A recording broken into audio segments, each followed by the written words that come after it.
pledged to Government of India to celebrate this National Science Day to popularize science among the society. So today we are privileged and we have been bestowed by the shower of Thakurma Swamiji, and we are here gathered here to celebrate this National Science Day to honor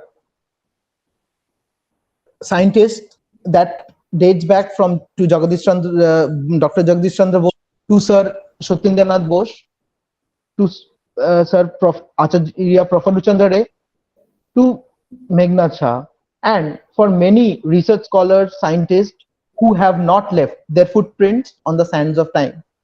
So we dedicate this day to their honor. I would like the monastic member of our college to kindly begin the program by Vedic chanting. Maharaj, if you can please conduct the Vedic chanting.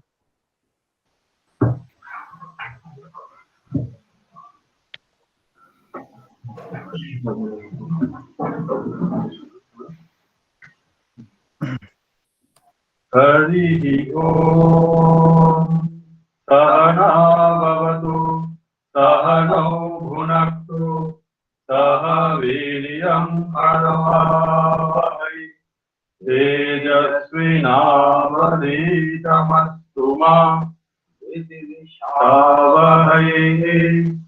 Om Shanti Shanti Shanti. Harihi Om. Medha Devi Jushamana Naaga Vishati Bhadra Sumanasya Mana Tvaya Jushta Nudamana Guruktaan Brihadvadema Vidate Suviraha Tvaya Jushta Rishir Bhavati Devi Tvaya Brahma Gatashri Rutattvaya Tvaya Jushta Chitram Vindate Vasusano Dusha Swadravino Navidhe Medham Mahindro Dadatu Medham Devi Saraswati Medham Me Ashvina Bhuvavadhattam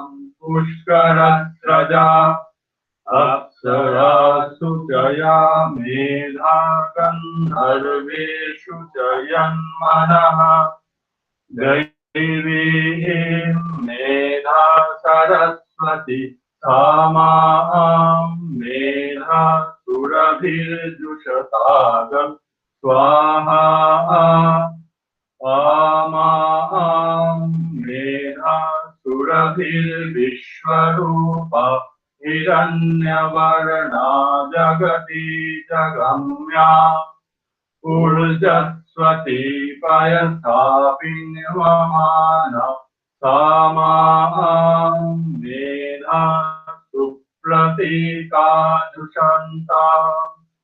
Om Shanti Shanti Shanti. Harihi Om Tat Sat. Shri Ramakrishna Arpanamastu.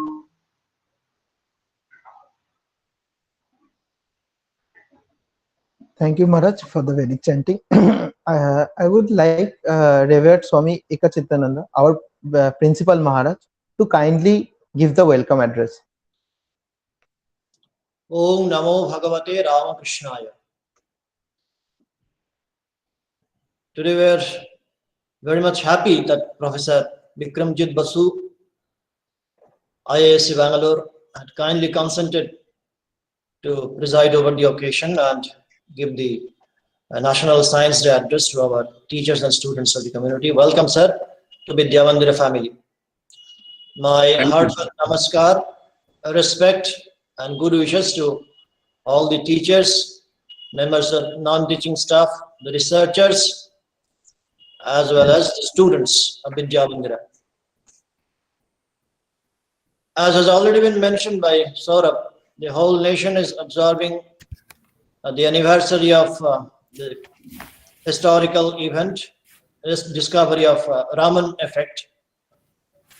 And when Vidyamandira observes it in its own way, definitely it bears a special significance, given the fact that Swami Vivekananda, who envisioned of this college, was none other than the prophet of harmony. Swami Vivekananda, the followers of Swamiji, tries to look at his character in this particular way.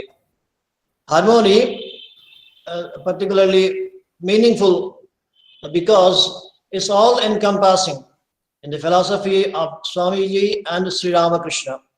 It covers all the aspects of life, including secular and sacred, including science and spirituality. And indeed, Swami Vivekananda was a great spiritual scientist. He tried to point out repeatedly in his, we go through his lectures, we find that he tries to point out repeatedly that the basic foundation of spirituality should be reason and reason alone. Nothing should be believed, but should be verified. This again is the basic principle in all the natural sciences, So the topic that Professor Basu has chosen is also of extreme importance and relevance to the followers of Ramakrishna ideology. Because again, we try to harmonize, we try to synthesize. So interdisciplinary sciences in everyday life, in its impact in society, that's what Professor Basu is going to deliberate upon. So again, as I mentioned earlier, believe that things are not actually independent, and as days go on, it's becoming increasingly clear that no sphere of science can be treated as a distinct island in its own capacity. So that's what Swamiji also tried to express his message, especially to the West when he went repeatedly in his inaugural address in Chicago. Swamiji also hit him on the same plan, the same idea. He tried to convey that unity in diversity is the plan of creation. So once again, on behalf of Vidyamandira family, I welcome Professor Basu. In the midst of an extremely busy schedule, he has kindly agreed to spend an hour or two with us. And I'm certain that when the situation becomes normal, when the COVID situation becomes normal, he will be in Vidyamandira physically one day. Welcome, sir. Thank you. Om Shanti Shanti Shanti Hari Om Tat Sat Shri Ramakrishna Arpanamastu.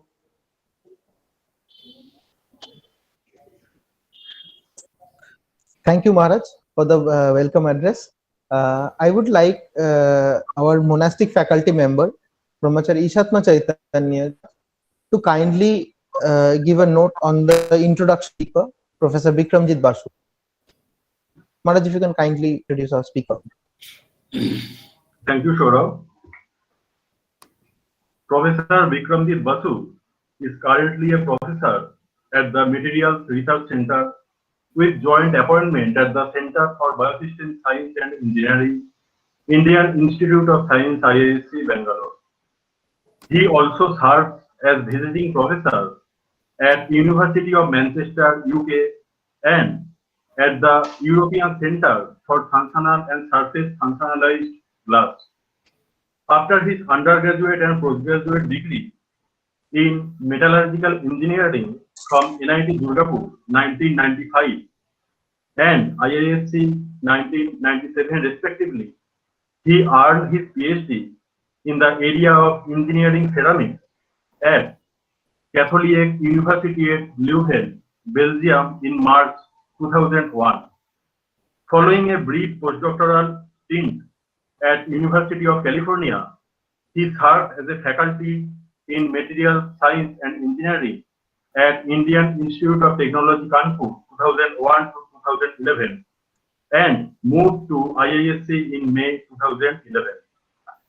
Since 2015, he is leading India's largest Translational Center of Excellence, COE, on biomaterials with 15 co-investigators, IIT Kanpur, IIEST, NIT Rourkela, 2 national labs, 2 hospitals, and 1 startup.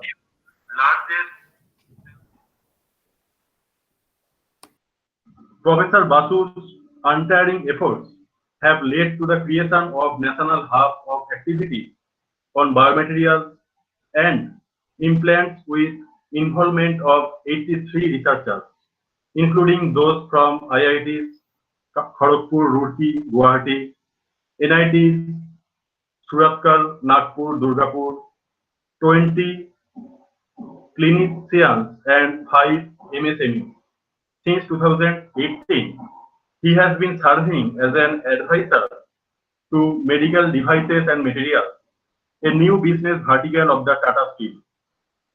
He has published over 300 peer-reviewed research papers in leading journals, total citations greater than 11,000, and H-index 57, and holds 7 Indian patents, the most highly cited material scientist from India, as per the recent Stanford citation analysis. He has authored 7 textbooks, 2 edited books, and 1 research monograph in the interdisciplinary areas of biomaterials science and engineering ceramics. In his career, he has been a primary advisor to 27 PhD students, 11 master students, 7 postdoctoral researchers, and has mentored 10 project scientists and 10 international researchers. He delivered 50 plenary, keynote, award lectures, and over 25 invited lectures overseas, and taught 4 MOOCs, which benefited several thousand students. Bikramjit Basu has taught hundreds of undergraduate and graduate students in India, Belgium, Spain, UK, Slovenia, and Nepal. He served on the research councils or advisory boards of national lab biomedical companies in India. Professor Basu's contributions in interdisciplinary engineering sciences have been globally recognized. He received Government of India's most coveted Science and Technology Award, Shanti Swarup Bhatnagar Prize in 2013 for his significant contributions to the field of biomaterial science. A chartered engineer of the UK, he is an elected fellow of the International Union of Societies for Biomaterial Science and Engineering 2020, Indian Academy of Sciences 2020, American Ceramic Society 2019, American Institute of Medical and Biological Engineering 2017, Institute of Materials, Minerals and Mining UK 2017, National Academy of Medical Sciences India 2017, Indian National Academy of Engineering 2015, Society of Biomaterials and Artificial Organs 2014, and National Academy of Sciences India 2013. He remains the only Indian from India to receive the Robert L. Coble Award for Young Scholars from the American Ceramic Society 2008 and the Richard Brooke Award from the European Ceramic Society 2021. Now, I would like to invite Professor Basu to deliver his talk on Science Day, Interdisciplinary Science for Society. Please, Professor Basu.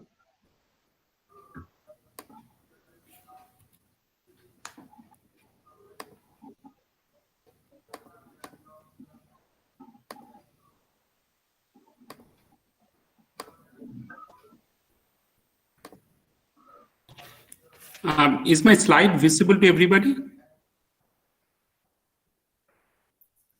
Yes, it is, sir. Is it changing? If I go to the next slide, it is changing? Yeah, it is all changing. Yes, sir. Okay, so good afternoon, everybody. First of all, I would like to thank Principal Maharaj and Jeet Maharaj for his kind introduction and also inviting me to deliver this National Science Day lecture at Belur Vidyamandir. I had very deep interactions with Belur Vidyamandir, or I have developed this very deep interaction with Belur Vidyamandir over last few years. And I always cherish to come over to Belur Vidyamandir, give the lecture, interact with the students there, and so on and so forth. In the recent past, a number of students from Belur Vidyamandira has joined in my group, and they have done also wonderful research in my research group. So as far as the today's talk is concerned, I will be discussing primarily on two topics which are of larger societal relevance. One is in the energy sector and another in healthcare sector. But my major emphasis would be on materials-based innovations for human healthcare. So having said that, this would be the plan of my talk. So first I'll be briefly mentioning what are the sustainable development goals as determined by United Nations, and what, according to me, interdisciplinary science and how it is going to impact the society. And that will be followed by interdisciplinary science for energy. And third one, global interdisciplinary science is also many times called as a convergent science, essentially converging of all the scientific ideas from multiple disciplines for healthcare. Fourth one would be recommendations for national policies. And finally, I'll close with certain personal perspectives towards the end of my lecture.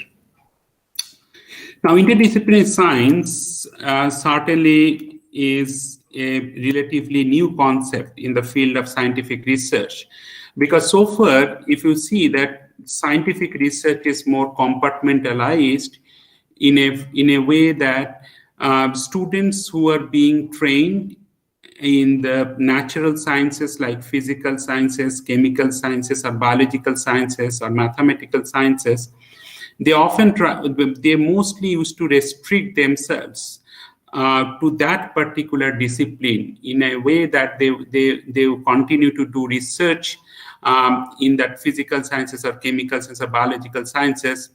And at least 10 to 20 years ago, not many people used to cross the boundary. What I'm trying to say by crossing the boundary is like students who are being trained in physics, they will not move to do research in the chemical sciences domain, or those who are in the biological sciences, they will remain in the biological sciences. But today's world is very different. Today's scientific world is very different, and increasingly you will notice that most of the innovations, particularly in the context of societal relevance, are always done at the interface or at the boundaries of two different disciplines, and often two very remotely linked disciplines. What I mean by remotely linked disciplines, for example, biological sciences at the interface with engineering sciences. There is not many laws and principles which are common to both the biological sciences and engineering sciences. But we have been doing research at that interface for quite some time. With two of my former students, Ashutosh and Amurtha, I have recently written a book which is just published in CRC Press, where I have emphasized that how one can cross the boundary of different disciplines and contribute to the field of interdisciplinary sciences as far as the engineering disciplines are concerned. As I said, that here disciplines converge, and people work at the interface of the two disciplines, and there are two primary goals. One is that to empower and enrich researchers with interdisciplinary concepts, and second one, to build a more sustainable knowledge-based society. So what should be the strategy to motivate and educate more and more young researchers in the field of interdisciplinary? What is required in our country that we should have a more extensive network of institutes, universities, and national labs for training and dissemination of the knowledge in the field of interdisciplinary science. And if that is successful, I'm pretty confident that it will have a greater societal impact. These are the this is the typical tetrahedron often I show in my lectures, where I can emphasize that impact of the interdisciplinary science would not only restrict to healthcare and energy, but also it will have definite impact on the environment, climate change, and all these will ultimately will have an influence on human sustenance in the world. So keeping this in mind, United Nations a few years ago has determined 17 sustainable development goals for the world. And that was published by the Department of Economic and Social Affairs of United Nations. And certainly we would all like to see the world without any poverty, right? So no poverty should be the first and foremost challenge the world is facing. And no poverty means second one would be zero hunger. So there would be certainly there will be food surplus, and there will be sufficient food for the sustenance of the human society. Third one is that good health and well-being. Fourth one is quality education, right from primary education to the education at the highest level of the cutting-edge scientific research. Gender equality, clean water and sanitation. And seventh one is that affordable and clean energy. So I have put these two boxes, number 3 and number 7, primarily because of the fact that I would like to emphasize that in this lecture, I would like to focus only on these two aspects.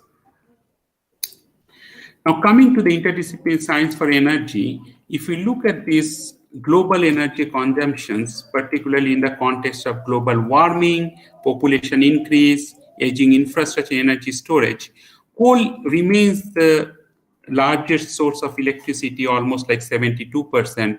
And at the same time, this burning of coal also produces CO2 emissions, which will have an impact on the environment and society, right? So it is like 40%.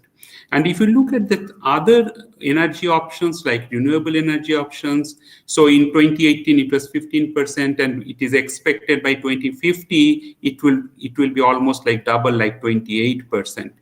Natural gas and nuclear would certainly not going to increase. It will remain at 4 to 5%. And these other renewable energy sources like wind, hydropower, and so on, that will also continue to contribute to these renewable energy sources. So solar energy certainly appears to be and proven to be more clean source, and therefore the main driver for the growth of this growth in the energy sector. Keeping that in mind, India and United States had one of the successful projects, that is Solar Energy Research Institute for India and United States. That was for 5 years, and it was like, 20 projects were there, 37 tasks, 100 milestones, and nearly 200 researchers have worked both in India and United States over last 5 years. And it was funded by Department of Science and Technology, and from United States side, it is Department of Energy. So there are 3 major thrusts of this as far as the energy sector is concerned. One is the PV, photovoltaics, sustainable photovoltaics, then multi-scale concentrated solar power, and third one is the solar energy integration. So next 10 to 15 minutes, I'll focus on one of the topic, and that is the multi-scale concentrated solar power. These were different institutes which have come together and participated in this solar energy research institute between India and United States. As you see, it was not only university, but also there are significant number of industry partners who played an active role towards the success of this bilateral program. So what I try to say that, research at the highest level, or research for more societal relevance must involve other stakeholders. Other stakeholders means it is the industry partners, or in case of the healthcare sector, it is the clinicians and so on. So selective observer development for parabolic troughs, I'll just give you some introduction to that before I discuss these scientific results very briefly. So the selective observer development was the key for this, multi-scale concentrated solar power system development.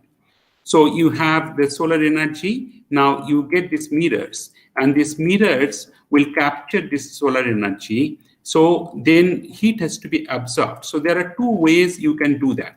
One is the solar radiation. It can go directly to the electricity with the use of the semiconductors, so what we call the photovoltaics.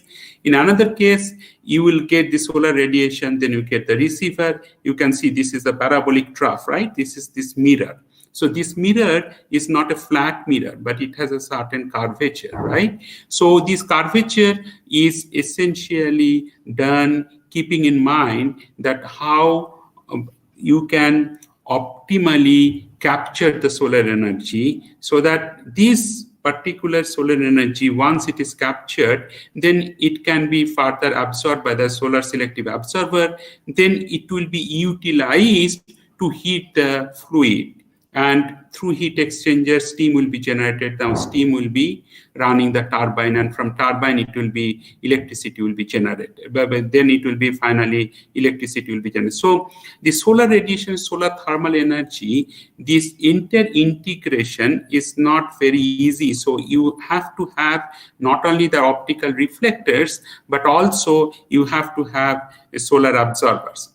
So you can see this is the more close-up view that how this observers is placed, and this is a typical observer tube, and this observer tube is either of stainless steel, and this observer tube is coated with some ceramic coatings because of the high temperature applications. So this is the typical configuration, and you can see that two different end, one end glass to metal seals. And through this observer tube, there is a heat transfer fluid that is flowing, which absorbs the heat. And ultimately, it will be connected to the, as I said, it will be connected to the heat exchanger and so on. So what is the target properties of these observers? One is the high solar absorptance in the solar spectrum range of 0.3 to 2.5 micron. The second one is a low thermal emittance. So it should a low thermal emittance should be of around 0.05 in the mid and high frequency range, high infrared range. So these kind of plots you must have seen in your school physics textbook. Like if you see the reflectance versus wavelength, so this will have a inverse kind of relationship. And this is what you have, the solar spectrum and heat radiation we are talking about in this particular wavelength range. Now, as far as the materials concerned, options for the different materials concerned, we have typical metal, and also we have semiconductors. But ideal characteristics should be somewhat what I have sketched here. Now, let us see that, what we have learned from the physics textbook. We have learned absorptance, the definition of absorptance. We also know that how to define the emittance, and we certainly have read in the physics textbook as all hot bodies or all solids, when it is heated up, they will emit essentially radiation, and that should follow the Stephan-Boltzmann's law, that is sigma T to the power 4. And spectral selectivity in this particular case is defined as the ratio of the absorptance to emittance. And this is very simple equation, like absorptance plus reflectance plus transmittance, all should be, their summations should be equal to 1. So based on this, what we learned at the class 12 physics or BSc level physics, you should be in a good position to design the solar absorber. So what I'm trying to say here, that one should not think that all the research fields are like blue sky research. So you can utilize the fundamental concepts of natural sciences like physics, chemistry, and biology.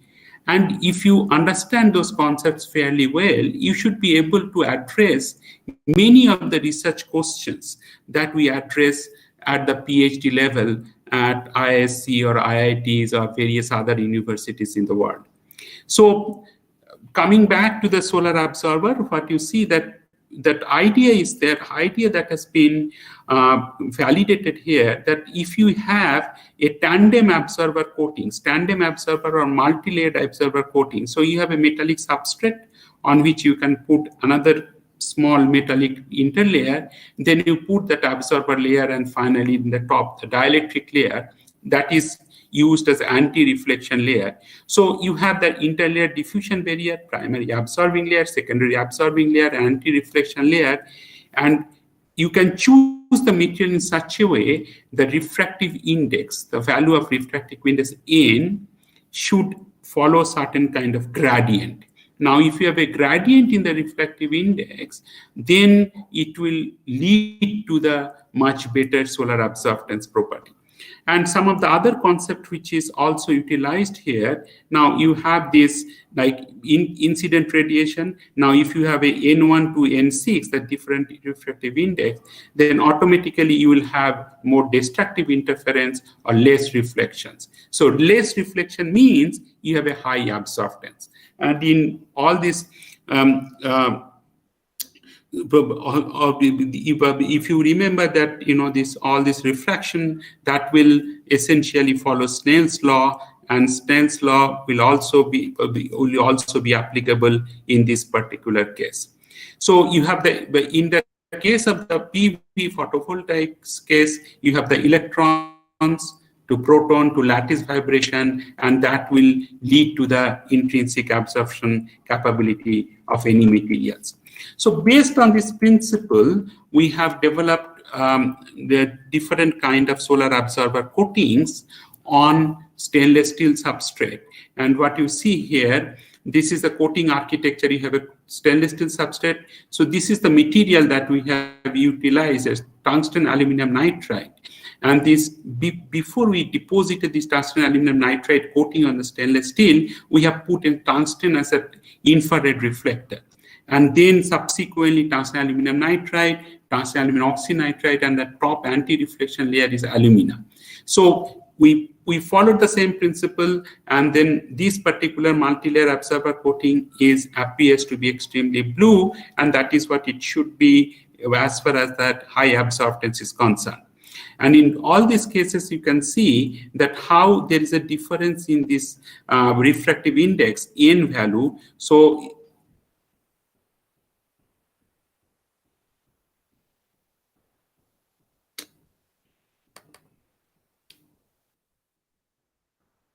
in this case of this tungsten aluminum nitride, this N value is higher, goes to almost like 3 to 3.2, whereas tungsten aluminum oxynitride, it is fairly low. It is much lower, it's around close to 2, and alumina, it is as expected, it should be even lower. It is 1.6 to 1.7. Now, we have done all this thermal stability study of this particular multi-layer absorber coatings just to see that whether when you use for the high temperature applications up to 500 to 600 degrees Celsius, that whether it has a short-term durability as well as also long-term thermal stability, and that has been proven up to 550 degrees Celsius for 2 hours.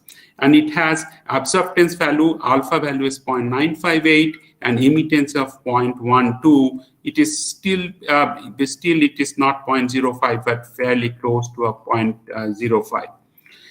Now, next level that we have deposited another favorite material that we have been working as in the bulk format for quite some time, but recently we have also deposited this particular material, titanium diboride, on that stainless steel substrate to see that whether it can be also used as a multi-layer absorber coatings. But here again, we have tweaked the coating compositions in a way that first we have put the titanium diboride coating, then TiBN, titanium boronitride. Then we did not put directly silica as an anti-reflection layer, but before that we have put silicon oxynitride and then silica.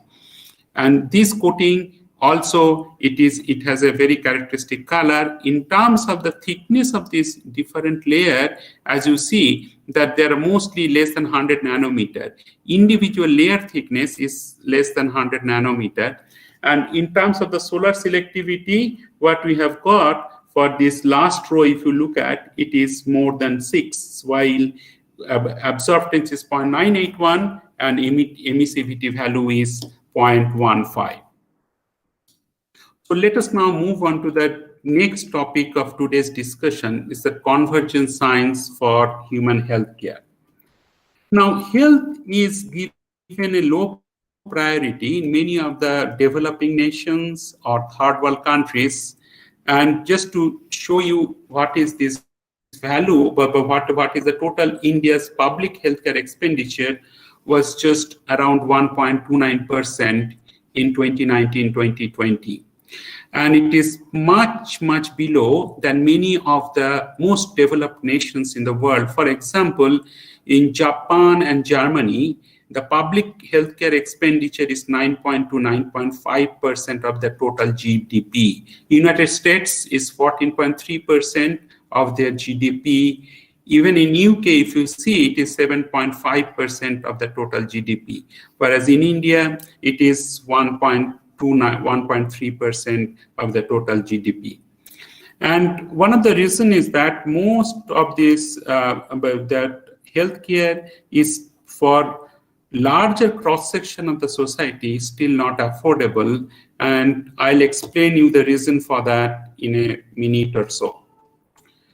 Just to give you some ideas about this healthcare in India, India is certainly the fastest growing healthcare markets in the world, simply because of the 1.4 billion population, and also that some of the large companies like Tata Steel New Materials business have started keen interest in biomaterials and medical devices research, and many of the national laboratories, IITs and ISC also has oriented their research activity in these particular directions. Some of the key government initiatives in these directions include National Health Portal, that is the gateway to authentic health information for all, Atmanirbhar Bharat, as well as Ayushman Bharat, that is healthcare for all under Prime Minister's insurance scheme for all citizens. Now, if you look at this, what is this? I'll slowly move on to the core topic of my research, that is materials for human healthcare, where I'll show how this interdisciplinary science can be pursued. So if you look at this human body, now from the head to toe, so at different places, different parts, body parts can be replaced by synthetic materials or materials which are being fabricated, materials and devices which are fabricated outside the human body, and they can be placed inside. So some of the examples I have mentioned here. So if you look at the cranioplast, like if a person has got head injury, or if a person tumor in the brain, and if the tumor is removed, then there will be depression in the head part. So in order to bring back the cranial symmetry, one can put the bone flap in the cranioplasty surgery. Then it's a cochlear implant for the hearing impaired persons. Contact lens, dental implants is very common, like titanium-based alloys. Then you have shoulder prosthesis, pacemaker. Again, many people in the society, they know about. For many older patients, if they fall, their hip is fractured, and then they what they call total hip joint replacement. Here again is a classic example where metal, ceramics, polymer, 3 type of materials can be used. Then you have a total knee joint replacement. Again, the other things that I'm going to also show you, that materials can be used for also urological bladder reconstructions purpose. So what are the key is that 75 to 80% of the implants which are used in Indian hospitals and clinics are all imported from abroad. and that adds to significant healthcare expenditure for Indians in India. And this certainly does not allow the larger cross section of our society to uh, to get this sufficient healthcare or to get benefited from different healthcare treatment options in India, particularly whenever whenever the surgery is required, the different imported implants. Before I go into further details, let me define what is this material which care applications. This class of material is known as biomaterial, and this biomaterial is a unique class of material having compatibility with living systems. So what are the components of the living system? They're like proteins, blood, cells, and tissues. In this particular cartoon, what you can see a flat material surface on which, and you look at these, these string-like features. These are like cytoplasm in the actin filaments or cytoskeleton, and this actin filament and cytoskeleton also to some extent gives the mechanical rigidity of the cell. And if you look at these red dots on these material surfaces, these are called focal adhesion complexes. So this focal adhesion complex is essentially a cluster of cell surface receptor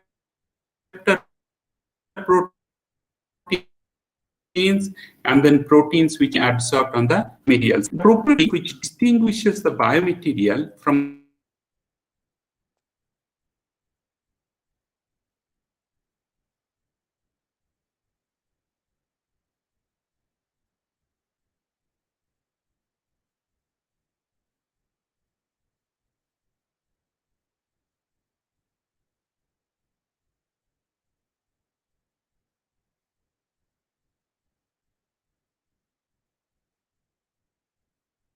other classes of material is known as biocompatibility.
I think we are having some issue with the connectivity.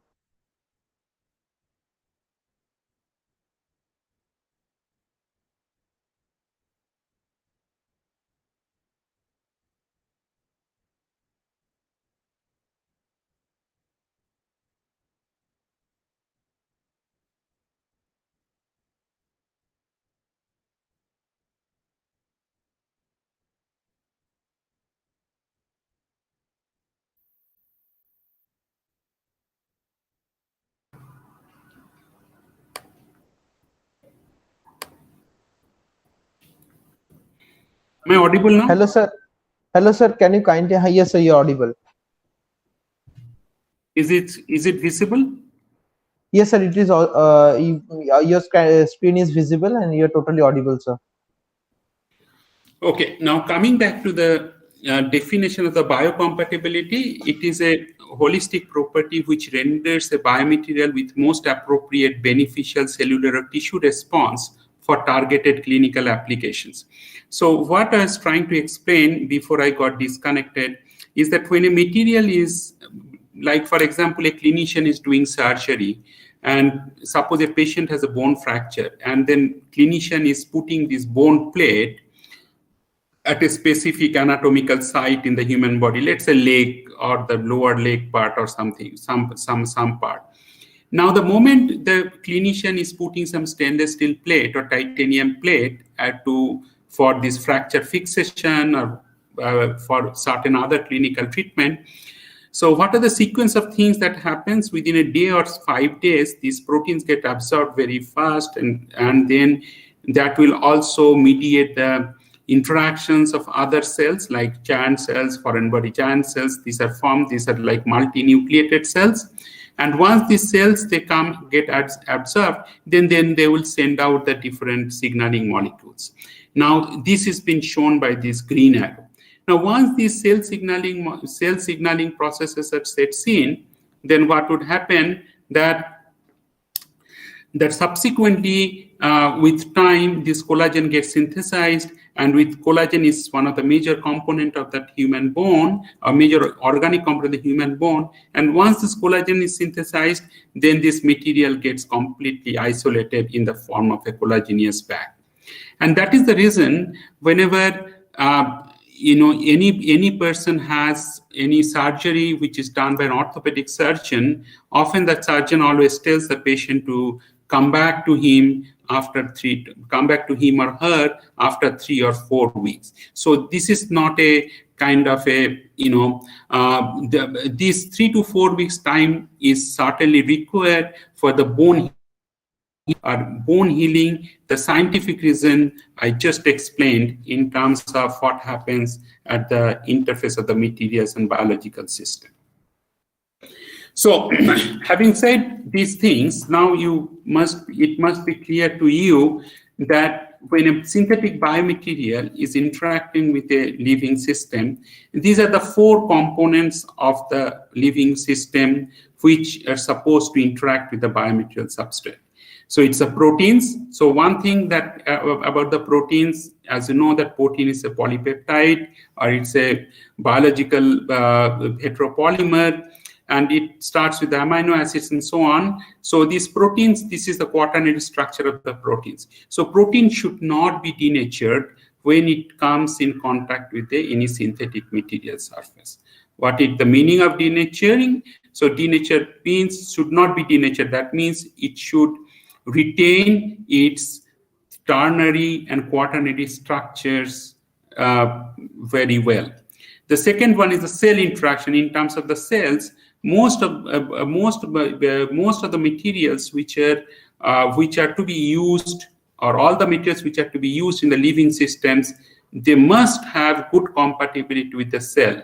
At the same time, they should not encourage bacterial colonization. Bacteria means most of you have heard of the E. coli. That is a very general bacteria which many people know that it causes infection at urinary tract and many other places. So bacteria, the material should not allow the bacteria to adhere on the material surface.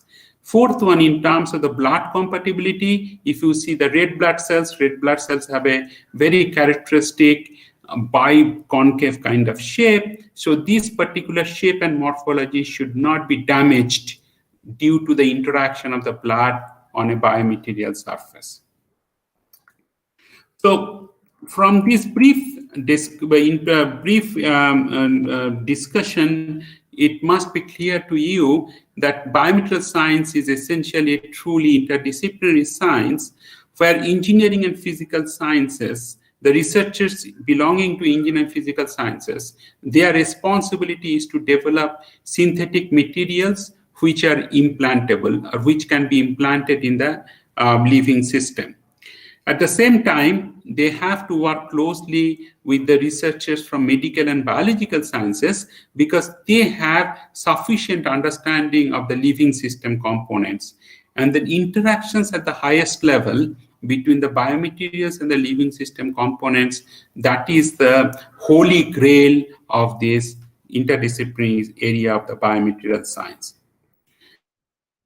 More precisely, biomaterial science essentially at the interface of the material science and biological sciences, but chemical sciences also play a very critical role towards the success of the biomaterial science, particularly when it comes to develop new functionalized material surfaces and so on.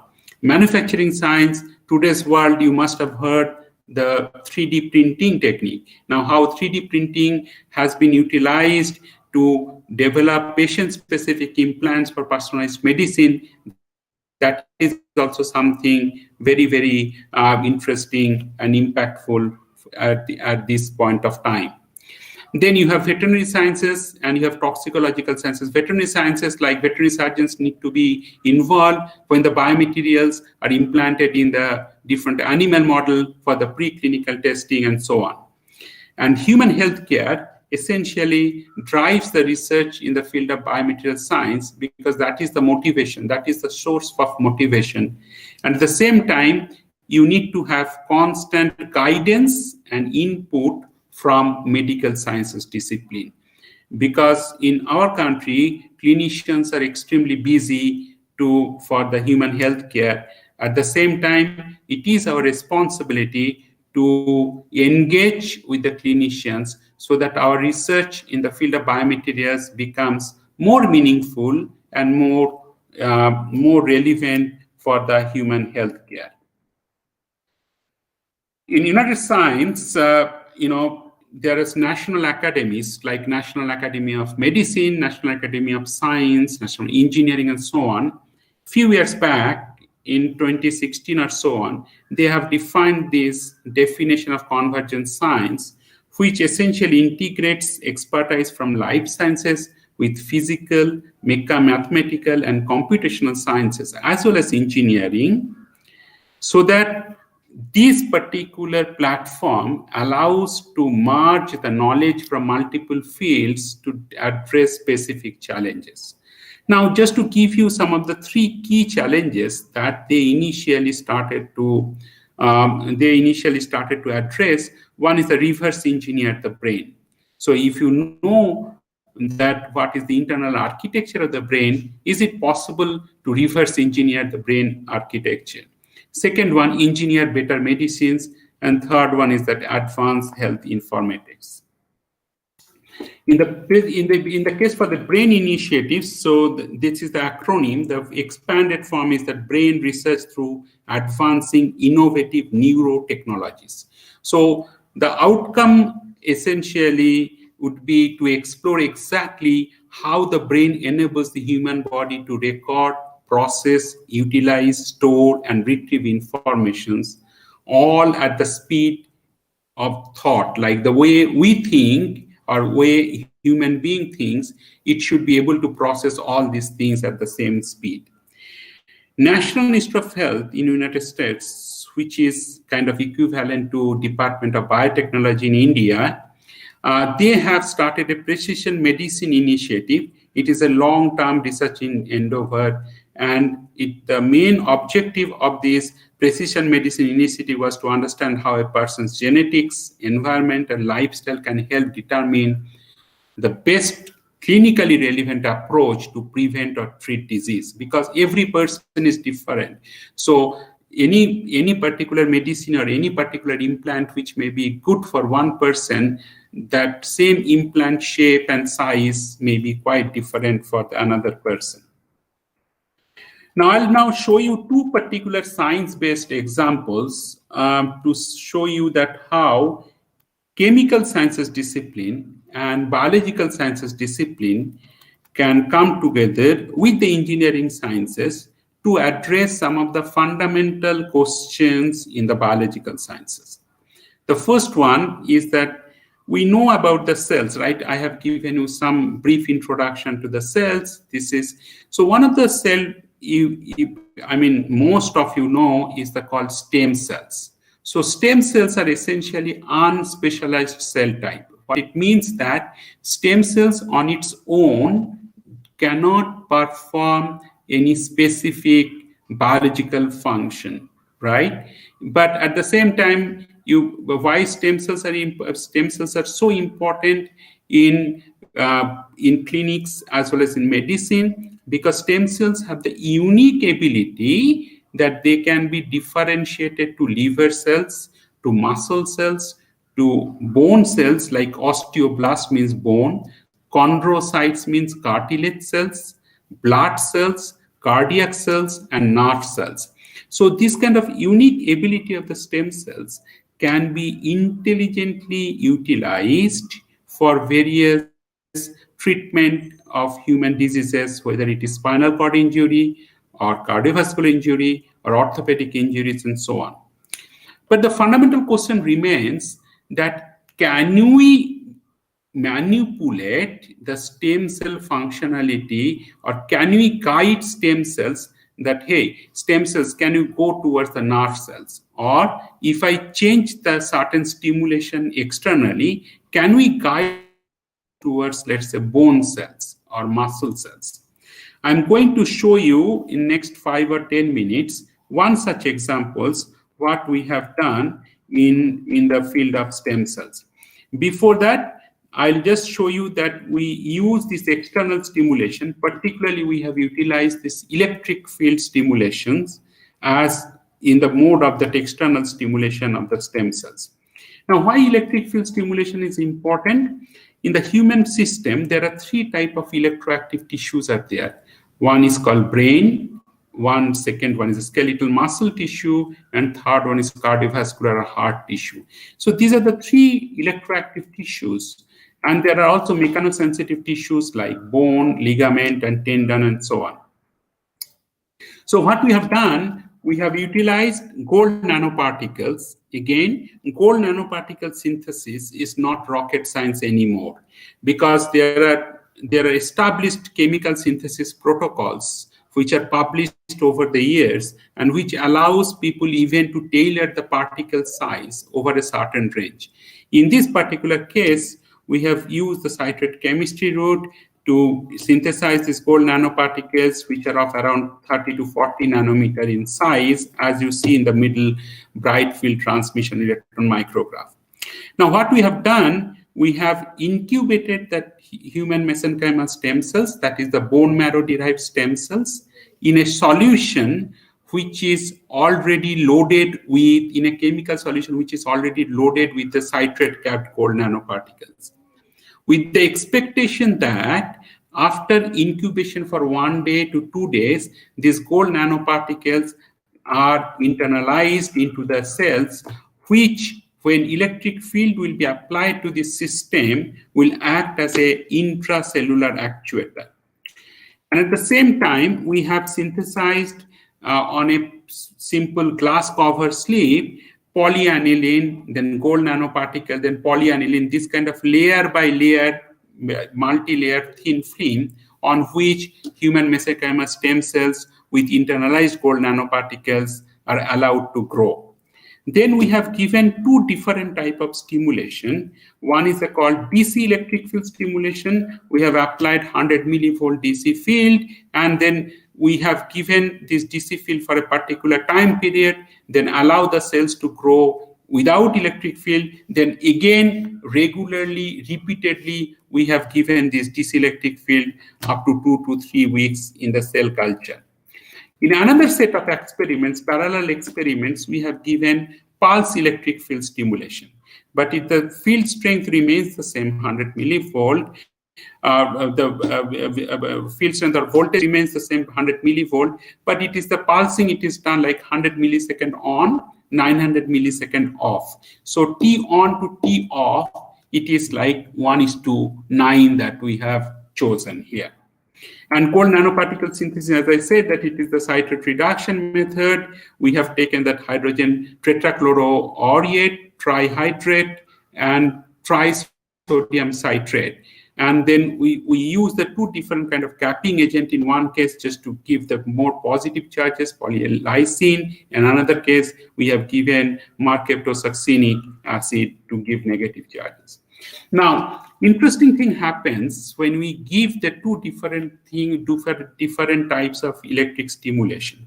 In one case, DC electric field stimulation, if you look at this morphology of the cells, which you can very clearly observe in fluorescence microscopy, this is a long tail, and this long tail, and also there are a lot of branches. Now, if you look at this typical nerve cells morphology, which I have shown few slides back, if you see this is a long tail and also there is a lot of branching. Did you notice here? Now, if you compare with this particular morphology, you would be able to appreciate that essentially these kind of morphological changes are suggestive of the stem cells are now getting differentiated to nerve cells. What is the meaning of the word differentiation? Differentiation means it is the differential gene expressions. Like whatever genes, specific genes are expressed in the unspecialized stem cells, but the same genes are expressed much more, particularly towards these nerve cells. Those genes expressed more after this DC electric field stimulation is being given to the stem cells. And this happens much more effectively when the stem cells are grown on this layer by layer kind of a construct. Now, completely different situation arises when we have given the pulsed electric field stimulation. If you can distinctly observe that shell shape changes and morphological changes are quite characteristically different. First of all, nucleus is the blue stain, that is the more elongated structure, and also they have more like a tube-like structure, that there is certain width of these cells after they have got differentiated. And this tube-like structure has lesser CSI, that is called cell shape index, and high NEF, that is nuclear elongation factor. And these particular changes takes place more clearly when 1 Hz frequency is being given along with this pulse electric field stimulation is being applied with 1 Hz frequency. And 1 Hz frequency is fairly close to that adult human heartbeats, because human heartbeats is typical heartbeats at 72 pulse per minute, which is fairly close to that of the 1 Hz. So the major message that you get from this appear to be simple experiments is that you get the human mesenchymal stem cells, you allow human mesenchymal stem cells or bone marrow derived stem cells to grow on a layer by layer synthesized surface. In one case, if you give DC electric field stimulation, you get specific genes like nestin, beta-3 tubulin, neurofilament, MAP2. These are being upregulated, indicative of their neurogenesis process, like differentiation towards the neural cells. In another case, you have the pulse electric field stimulation, then you get more like plate-like or tube-like morphology with a more elongated kind of a nucleus. And here, I have not shown you, but these are the results we have published. It is actinin 2, GATA4, cardiac troponin. These are genes being upregulated, which are again suggestive of cardiac-like cells. So same stem cells can be differentiated to two forms, either neural-like cells or cardiac cells, simply by changing this external field stimulation protocol. So this is the more relevance, like electrical conditioning of the stem cells at the rate of heartbeat, And then I have shown that how cardiomyocytes also can be generated like that. Now, before I move on to another topic, let us see that what are the biomaterials-based approaches for the cardiovascular treatment. Now, this center part, you can see it is the cross-section of the middle-sized artery. And it is in the very healthy adult that middle-sized artery has no blockage. But if your blood has a lot of cholesterol, or particularly LDL amount is much higher, low cholesterol, and this low bad cholesterol, this LDL gets essentially deposited in the arteries. So when this fatty material gets deposited in the arteries, so the cross section of the arteries gets smaller and smaller. And what it means that heart has to beat at a much higher force, so the blood pressure would subsequently increase. And at the most critical case, when the artery is completely blocked, then there will be heart attack. Now, what is the treatment option? The first option is the angioplasty. So what in case of angioplasty, what happens? You have either beta titanium wire or nickel titanium wire or shape memory wire. This in today's world, this angioplasty treatment also can be done with these very sustained drug release or drug-eluting stents. So these coronary stents are being inserted into these blocked arteries, and they will essentially clear these artery blockages so that blood can flow at a normal pace. As a result, the patient is treated back to its normal cardiovascular functionality. The second case, in case of the very adverse heart attack conditions, if certain part of that cardiovascular tissue is being damaged, there is one option is that called cardiac patch. So cardiac patch essentially means it is an electroconductive tissue engineered scaffolds which should be allowed or which should encourage the proliferation as well as the functionality of the cardiomyocytes, that's cardiac cells. Right. Now, second scientific question that I'm going to address in next 5 minutes or so is the bacterial colonization on implants. As I have told you earlier, this bacterial colonization, they cause infection. And this infection, this particular infection is very, very critical in patients, because if an implant causes infections, then after some time, that implants need to be retrieved back, or implants need to be taken out of the patient. So that means patient has to go to operation theater again, so that the implants can get removed, and then again new implant is placed. So we don't need all these kind of things. But so before we move on to the materials-based approaches to kill the bacteria, let me explain within a minute or so that how this colonization takes place. So let's say this bacteria can be of two types. One is the gram-positive bacteria, and one is the gram-negative bacteria. So gram-positive bacteria typically have the spherical shape, like what you see Staphylococcus. Now, Staphylococcus species. Now, these gram-positive bacteria, they are they can cause more infections, and when they get attached to this biomaterial substrate, so an individual bacteria can potentially form a colony. So in microbiology literature, this is known as a colony forming unit. You can see, so the bacteria undergoes binary fission process to 1 to 2, 2 to 4, and so on, and then it gets into this colony. And once this colony grows, then the polysaccharide matrix that develops around the material, around this bacterial colony, to hold this bacterial colony together. And at the most critical moment, this bacteria can be detached or dislodged from the when the stable biofilm is formed. So once this stable biofilm is formed, what happens? This biomaterial is essentially causing a lot of infections at the implanted site. We don't want these things to happen.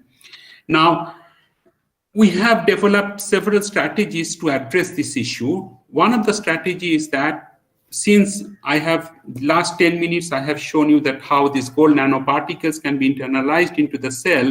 Now I'm going to show you the same gold but not particles, but clusters. Clusters means here the size is even much lesser than 10 nanometer or so. And then how these gold nanoclusters can kill bacteria. So what is the chemistry behind this? This chemistry is a little bit different, but I am showing it here so that, people from chemical sciences discipline feel it very comfortable that, the biomaterial science has a lot of interfaces with the chemical sciences. You start with chloroauric acid, and then you add to triphenylphosphine. Then down the line, you use boron, diboron, that is in situ generated reducing agent. Then subsequently, you add this ligand exchange and so on. And these particular nanoclusters have a particle diameter. You can see in this particle size distribution, it is somewhere around 1.4 to 1.6 nanometer, which is very, very small clusters. Now, throughout these next 2-3 slides, whenever we put AU 0.8 ms, but it means that gold nanocluster with 0.8 nanometer in size, and ms is the ligand, and ms is nothing but monosulfonated triphenylphosphine. And this is again used here just to show that what is the minimum bactericidal concentration, what is the like 25 micromolar concentration, all the bacteria can be killed completely. And this is for the staphylococci, which is very hard to crack. Like staphylococci species are very, very resistant to many of these antibiotics, for example. Now, we have done these experiments just to show both the 0.8 nanometer gold nanoclusters and 1.4 nanometer gold clusters. They are efficiently active. They are very effective for the staphylococci biofilms. And this has been proven at the biofilm stage also, for example, research urine viability assay or crystal violet, that is for the biomass quantification. You can see in the control surface, it is all green. That means bacteria is happily growing, biofilm is also happily forming. When you use these gold 0.8 nanometer gold nanoclusters, it's all red. Red means it is all dead now. So essentially, that PI stain dead bacteria very clearly can be seen when gold nanoparticle is being utilized as a antimicrobial agent. This work was actually done in collaboration with with RWTH Aachen, Germany. One of my students, Sunil Kumar, has visited there, and then we have completed this study.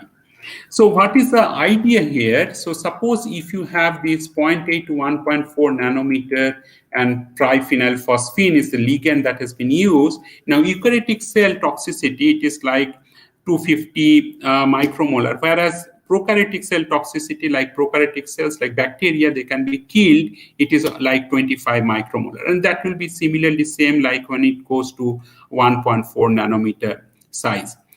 Now, if this particle sizes is going increased like 20 nanometer, and if you look at the DNA typical characteristic ladder-like structure, that when the size gets 0.8 or 1.4 nanometer, it will be much more easier for this 1.4 nanometer gold nanoparticle to directly bind to the DNA major groove. And that happens very effectively. And that is the underlying biophysical processes which can explain that why this bactericidal effect is so active in this particular size range. Now, what I have shown in last 10 minutes or so is that gold nanoparticle, if you internalize in the cell, you can essentially allow the stem cells to undergo differentiation to either nerve cells or cardiac-like cells. If the particle size gets smaller than 40 nanometer, go to 1.4 or less than even 1 nanometer, then gold nanoparticle can destruct the biofilm. So essentially, it can be utilized for antimicrobial effect. Next level question that remains, and which is more pertinent in today's world, is that how to kill viruses. Now, what will be the materials innovations which can be effectively utilized to kill, let's say, coronavirus or COVID, and so on and so forth. So before I move on to the more into the implants case, that is, this particular slide is the last slide in this particular scientific study. It is the antimicrobial studies to prevent implant-associated bacterial infection. So I have shown about the gold nanoparticle. Similar to the gold nanoparticle, there are other materials like hydroxyapatite iron oxide based composites. If you now addition of iron oxide makes the hydroxyapatite composite as magnetoactive, like it can be, if you give magnetic field, it becomes activated, and then interactions of the magnetic stimuli and then iron oxide is being utilized in our research to kill the bacteria. Another one is this very interesting, like hydroxyapatite zinc oxide. So it becomes a little bit semiconductor, little bit conducting. But if you apply this electric field stimulation, then we have shown, then you can kill the bacteria very easily on this hydroxyapatite zinc oxide substrate. Right. Now I go to the next level. So this is all about the scientific things. Now next level will go to this. The next level will go to the biomaterials and implants for healthcare. Now, so far I have mentioned about the biomaterials development and biocompatibility evolution, but at the next level, one has to go to the clinical studies, and the outcome of the clinical studies will have more impact on the public health. So this is what we call is a typical biomaterial sense tetrahedron, and it's a very conceptual framework where lab scale research can be translated to the patient's bedside in the clinic. Just to give you some of the examples, like you must have heard about these older patients, and they require this hip joint replacement. So this is the left one, this is the diseased hip joint. And if you look at the X-ray radiograph of the diseased hip joint, you can clearly see in this particular case is the post-operation. This is that failed implants due to the bone loss, and there it is the signs of some osteolysis. So in both the cases, essentially, these implants need to be replaced by a new implant, and in clinically it is known as the revision surgery. Just to give you some numbers, Indian Society for Hip and Knee Surgeons, they reported like 14,568 total hip replacement in 2017. Now, in our group, as well as in collaboration with IIT Guwahati, we have also worked, we are currently working, but this work is being done in our group, that is ultramolecular polyethylene and high-density polyethylene blend we have developed, and then where we have dispersed this polyethylene and imine-based graphene oxide, which we have dispersed in this blend. And this allows that very uniform dispersion of the graphene oxide, functionalist graphene oxide in this blend, to achieve very high strength properties of these materials. And then we have done a series of biocompatibility assessment studies, more from cell level compatibility, like osteoblast cells. Osteo means bone cells. Then we have implanted this material in the rabbit femur. You can see this femur of the rabbit. So in the rabbit model, we have made the hole like 2 to 4 millimeter drilled hole. And then we have put these implants there, trying to find that what is the osseointegration. Then we have manufactured this implant prototype. We have done extensive analysis of the biomechanical analysis. And then finally, we are doing machine learning approach just to see that what kind of designs which would be most suitable for these biomedical implant applications. And in all our clinical translation research, we always benchmark against currently clinically used implants, which is like polyethylene inserts. Second example is the total knee joint replacement. Now, if you see this clinical radiograph, X-ray radiograph, osteoarthritic knee, like in a patient, from a patient who has to undergo now a total knee replacement, and this is again polyethylene insert is used.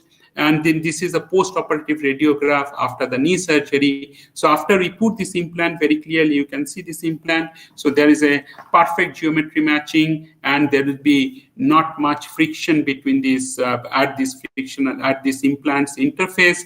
So this friction essentially causes a lot of pain in this total joint replacement. Kanagra's group at IIT Guwahati, they have been doing a lot of research in this orthopedic implants case. One of them case is polycentric knee joint. And in our imprint project, we are also developing ultramolecular polyethylene-based acetabular liners along with this group from IIT Guwahati. And they have done some of the other works, which is a lot of mechanical engineering oriented innovations, particularly hip joint wire simulator, which is a kind of a very important piece of piece of demonstration to show how the engineering design can be translated to a functional machine prototypes, and which is all being done in India.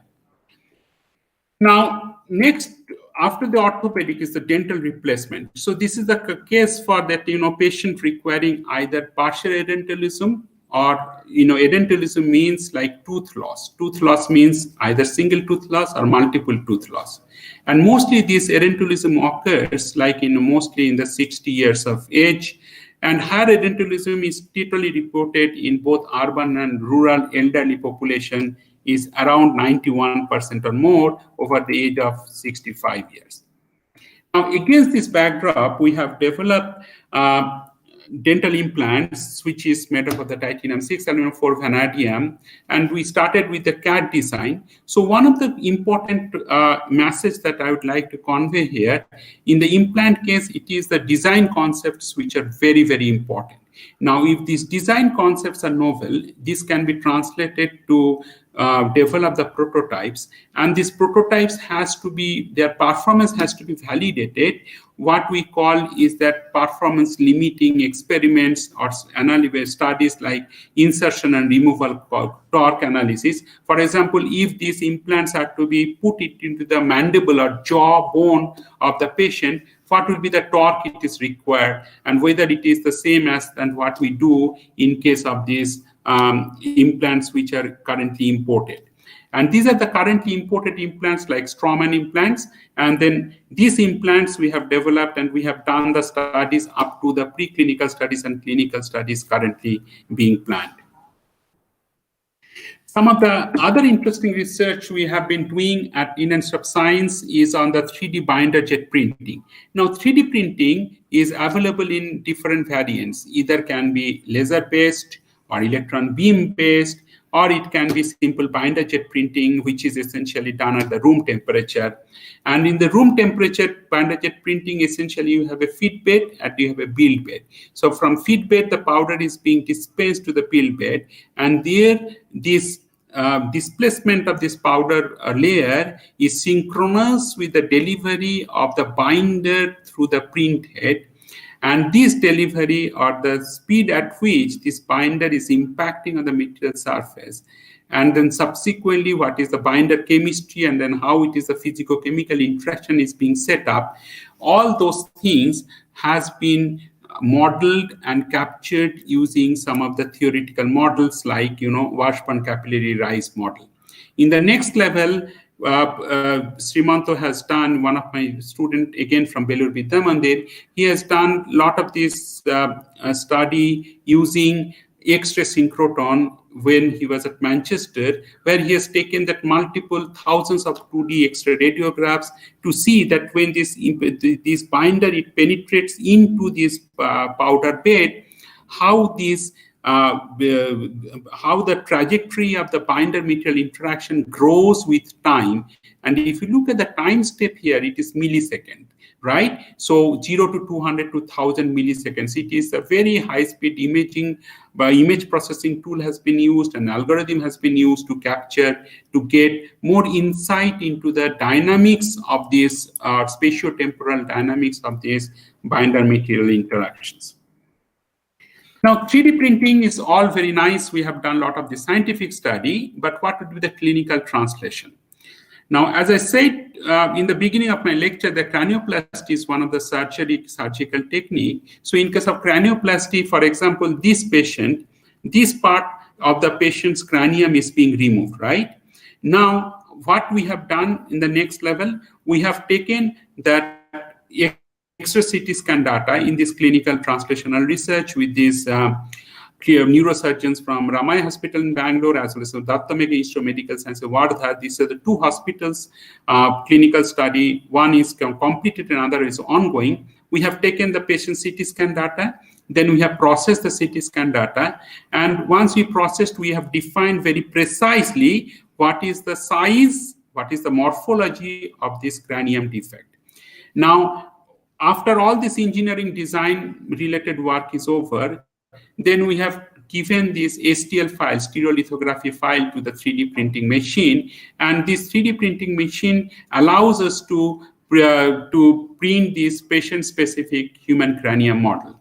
And then once this contour is being defined, then we have taken this polymethyl methacrylate bone cement powder, we have casted it, and then we have made this acrylic flap. And then this acrylic flap has been put it into the human patients, and this is the intraoperative clinical images. Then after this post-operative, let's say around 2 months or so, you can see that the same patient has gained complete cranium symmetry of the order of 94.5 or higher. Even this is the 95 to 96% of cranium symmetry. So this is being possible, and all this work has been done in India. The last example is urinary bladder associated problems or urological problems. Now, if we have this urological bladder, and in urological bladder, if there are some of the cases like bladder augmentation, like some part of the bladder new material needs to be grafted to improve the capacity and compliance. The another one is that if you have some stones, and these stones does not allow the urine to flow, so then you need to put a stent to bypass the stone. Third one is a urethral conduit, like it's a tubular graft to facilitate natural voiding. So bladder carcinoma is one of the 9th globally ranked malignant diseases and 13th commonest cause of cancer-related death. And in India, almost 3 men and 1 woman among every 100,000 citizens develop bladder carcinoma every year. Against this backdrop, we have been collaborating with clinician Dr. Anil Mandhani, who is currently at Fortis Memorial Research Institute, New Delhi. So we have got this grant from Bill and Melinda Gates Foundation. So where we have developed some unique materials, it's thermoplastic urethane with PDMS, polydimethyl siloxane, and then we have used some cross-linking agents, and then in situ cross-linking has taken place, so the material has significant strength and elastic modulus, which is clinically acceptable. And then subsequently, we have put some polycationic antimicrobial functionalization so that this material will have significant resistance to uropathogens or this P. mirabilis and other bacteria from the infected urine, which can cause significant infection and encrustation, and also this material should have good encrustation resistance. We have done these in vitro studies using fibroblast cells or muscle or connective tissue cells just to show this material is biocompatible, and we have done some few manufacturing trials to see that whether this material can be shipped in this particular urological bladder. So this study is still ongoing. Now, from this description, it must be very clear to you that biomaterials and implants research is a very long-term research program, translational research program. It goes from left hand, where you have to define clinical needs, then it goes to lab scale development. In vitro means like, these experiments which are conducted in glassware, to preclinical study in the animal models, to device prototype, clinical trials, like, nowadays about the clinical trials, like, certain vaccines are being tested in human patients, right? Similarly, these implants and biomaterials needs to be tested in clinical trials. Then product scale up, regulatory approval, which is very critical, and finally it goes to products in the market. Now, as far as the market requirement is concerned, if you look at the Indian market, this is so blue one is the global market, medical devices market. It is projected to reach $600 billion US. It's a huge market. In Indian market, it's projected to reach around $20 billion US. So these numbers is very significant, and more significant is that what is the compound annual growth rate at which this market is growing. It is like 23% as far as our nation is concerned. Now, who are the major players internationally? In North America, a number of research groups, they are working in this field of biomaterials and implants, which have been mentioned here. One of the most important group is Bob Langer's group at Massachusetts Institute of Technology, United States. Then there are Cato Lawrence's group at University of Connecticut, Somir Mitra Guthrie at Harvard University in US.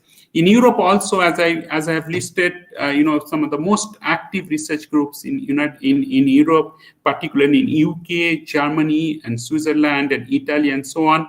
Asia Pacific, apart from India, there are groups in Australia, like Hatchmaker's group in 3D printing. Then we have groups in Japan, a number of research groups in Japan, Singapore, and China. So these people, we constitute that Asia Pacific, right? Asia Pacific health technology market. And here in the Asia Pacific health technology market, healthcare expenditure is kind of 5%. And medtech represents 5% or less healthcare expenditure, or at least less than 1% of GDP.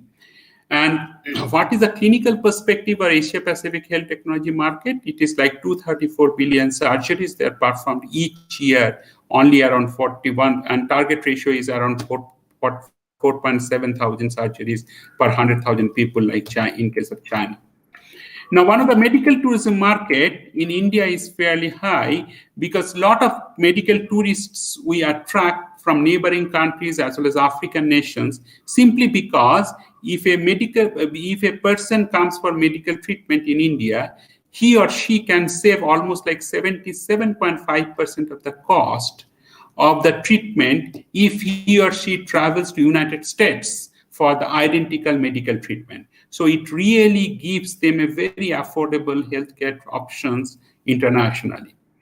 In India, a number of research groups, northern part of India, east, south, and west, they are working in this area of biomaterials and implants. And most of the groups I have mentioned, just to show you what is the current biomaterials and implants ecosystem that exists in Indian academia and national labs. And apart from academia, there are a number of CSIL labs, DST labs, DBT labs, who are also contributing significantly to the growth of biomaterials in India. Now, before I finish my lecture, let me spend like 5 or 10 minutes on what is the recommendations for national policies.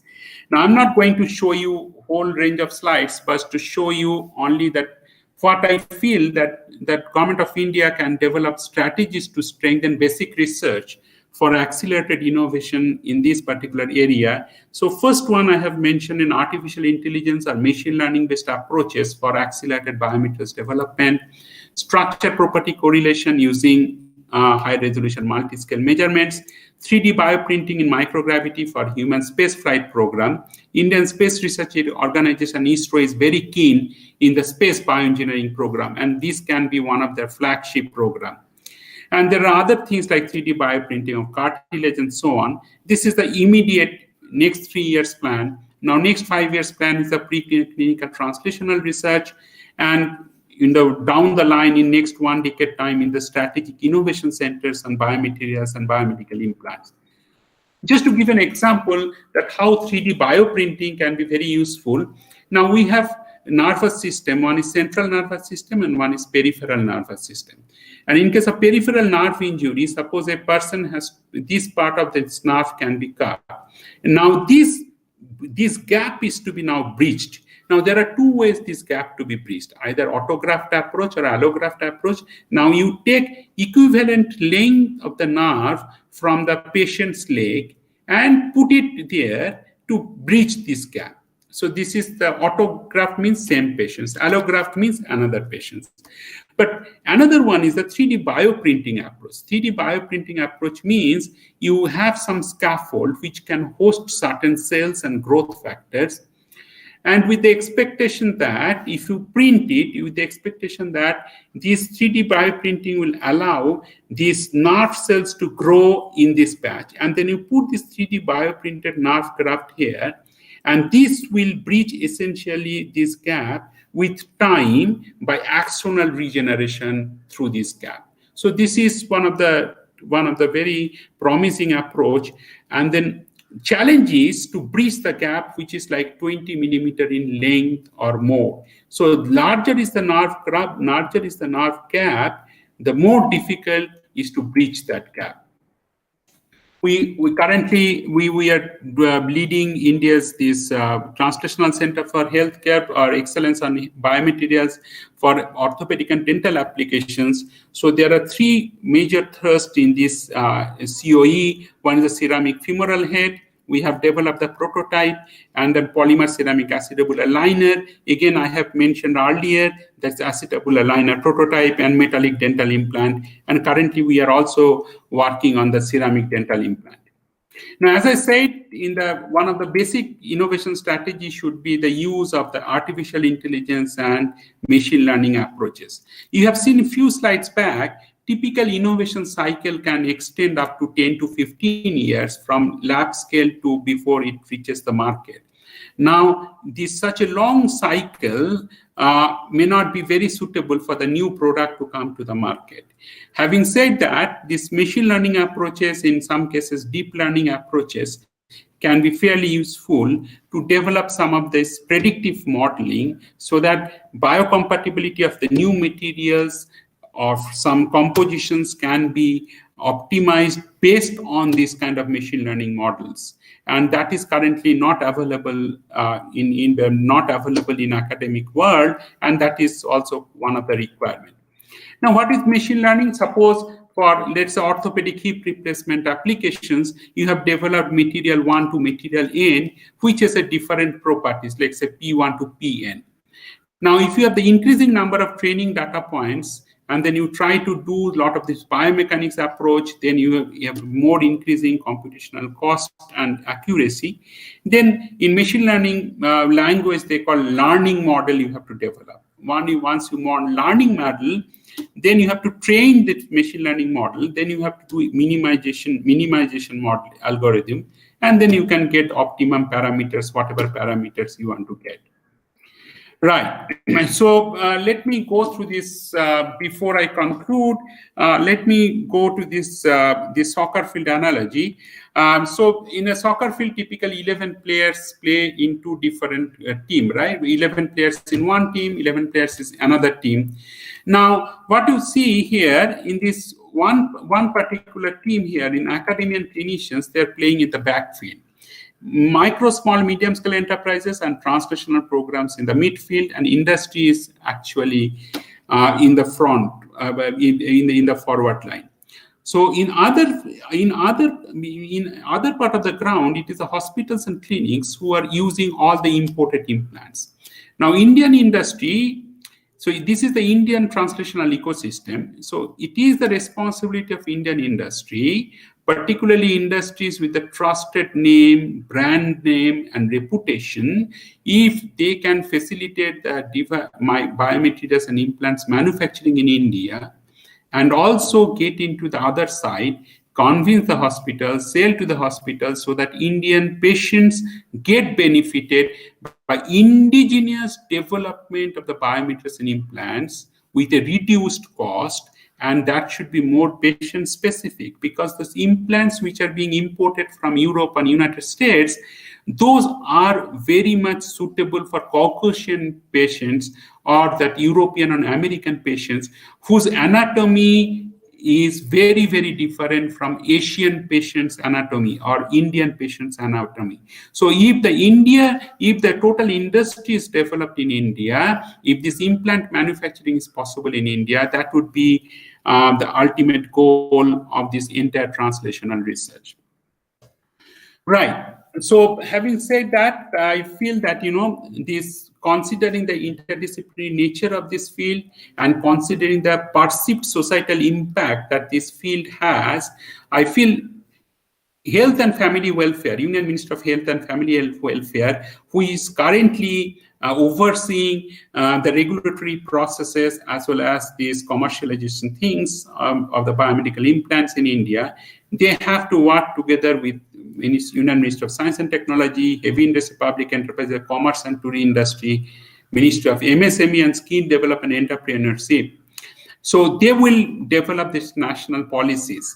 And then innovation which is being done in the academia and research labs, they have to be translated either by clinical and translational research institutes. In other hand, this commercialization like GMP regulated manufacturing facility needs to be there for startups, MSME and industry. And ultimately, this will allow India to develop a very strong translational research ecosystem. What would be the educational impact of the interdisciplinary sciences? What I believe that some of the four examples I have given, like where interdisciplinary sciences can give a very strong impact. One is bioengineering, art sciences, environmental sciences engineering, energy science and engineering. If you see, most of the major IITs or older IITs have these programs and these academic programs which actually recruit PhD students for research in these kind of interdisciplinary programs. And my personal observation is that in last 1 decade or so, more and more researchers with undergraduate education in natural sciences or engineering, they are attracted more for interdisciplinary sciences. These are some of the books which you, if you want, you can go through it for more details. And these are the people with whom our group has been interacting when I was at IIT Kanpur before and currently at Indian Institute of Science. And many of the clinicians are from AIMS or Medanto, but Dr. Mandhan is now 40s. Then Tata Memorial Hospital, DMIMS, Rex Ortho Hospital, and so on. And some of the industries which have been also working, they are being mentioned. I have a very strong interest in Bangalore-based clinicians. As you can see, Dr. Sundaresh, Dr. BVS Murthy, Dr. Viva Shetty, and so on from Rama University of Applied Sciences. And also, earlier I used to have interactions with King's George Medical University, Lucknow, that is Dr. Balendra Singh, and so on. Most of our research is being sponsored by a number of funding agencies, which includes national funding agencies, some of the international funding agencies, some companies, and so on.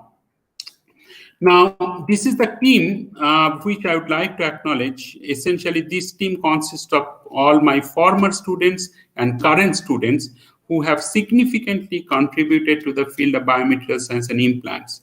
So one of the statistics I'm going to present now, which essentially shows you how interdisciplinary or how students from different undergraduate education, they have come. So there are a lot of faces you can see here, and they are coming from different disciplines.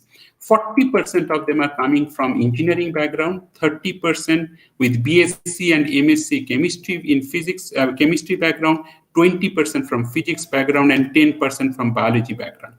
What I'm trying to say here, that all these students, they do not have any formal background. At least 90% of them do not have any formal background in biology. But when they come here, they learn the language of biological sciences. They get trained in the biological sciences experiments like cell culture, bacteria culture, many other things, and also more interdisciplinary kind of things like chemistry background students. They're working in core material science or materials manufacturing, biomaterials manufacturing, and so on. And similarly, people who are from biology background, they are also learning the language of the engineering, learning the language of physics, and so on. So what I mean to say that interdisciplinary innovation and translational research, this represents a significant challenge because of the silos, like, different disciplines. So all these different disciplines people are essentially talking with each other, right, in my group. So this actually allows interdisciplinary research culture to be developed or interdisciplinary research ecosystem to be developed in my group. So they have a different languages and goals, and they have different scientific expertise. Now, to overcome these silos, the interdisciplinary team must share values and culture. They should respect different perspectives and approaches. They should have a common ground and knowledge creation.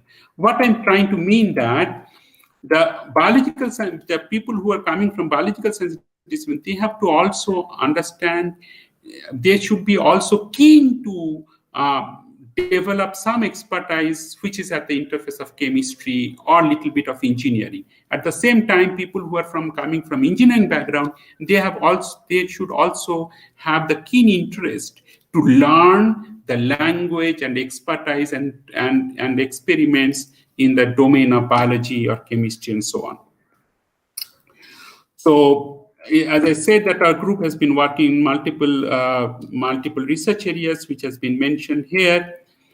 And since it is a National Science Day, and it is particularly, I'm giving this talk for the Belur VIdyamandira, I thought that it may be a good idea just to give some inspiring quotes. One of them is Vidya Dadati Binan. It is expected with more and more learning, you become more and more humble. And I believe that, kind of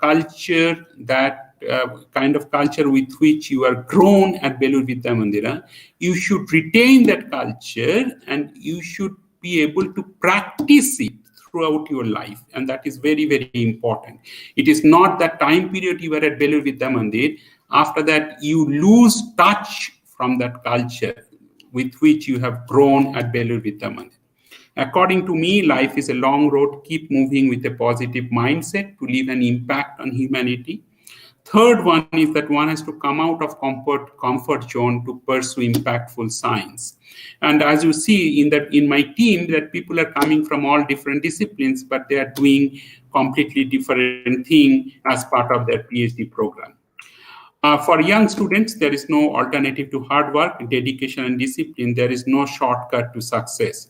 And second one, I always tell my students that you should have a dream in your life and you should have a role model to follow.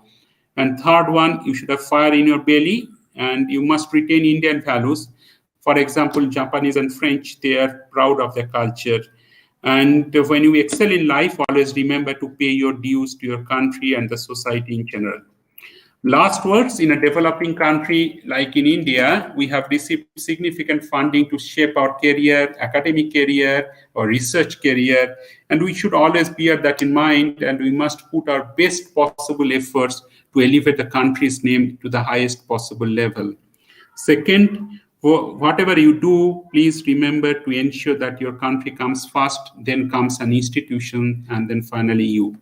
And third one, be grateful to your nation, your parents and family members. Thank you. Namaskar.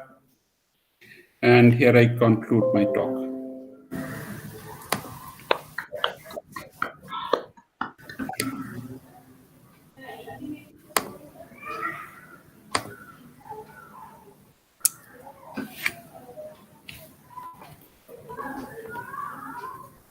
If anyone has any questions, we can ask. Thank you a lot, sir, for the presentation. If anyone has any questions, you may ask. Yeah, I have a question. I am Arnab Dasgupta from Mathematics Department. Professor Basu, in your group, what you have mentioned that you have physicists working with you, chemists working with you, and engineers, students working with you. But I didn't found any mathematicians working with you. So students of mathematics who have done their BSc or say MSc in mathematics, say maybe applied mathematics, and they're so what are the skills that you are looking for that might help them to join any interdisciplinary research in this field? It's a very good question. Thank you for that. In the past, actually, to be honest with you, we never had any student from mathematics background, but we had students from computer science background. When I was at IIT Kanpur, one of the computer science undergraduate students has worked for me for two projects, and he is now faculty member at Northeastern University in United States. So this what we are currently doing, not with mathematics department, but with computer science and engineering in ISC, we are doing collaborations, particularly to develop machine learning models. And also some of that, like what I call GAN network, like generalized adaptive network in machine learning and so on. So slowly we are doing more interdisciplinary research involving computer scientists, also computer scientists and particularly data scientists. In our mathematics department, if I see, our present director is a mathematical biologist, but a mathematics department, still many of the professors, they work very high level mathematics and statistical approaches. We have to still give a lot of time to understand that how those mathematical models will be useful in our research on biomaterial science and implants. That is certainly next goal. Thank you. If any further questions?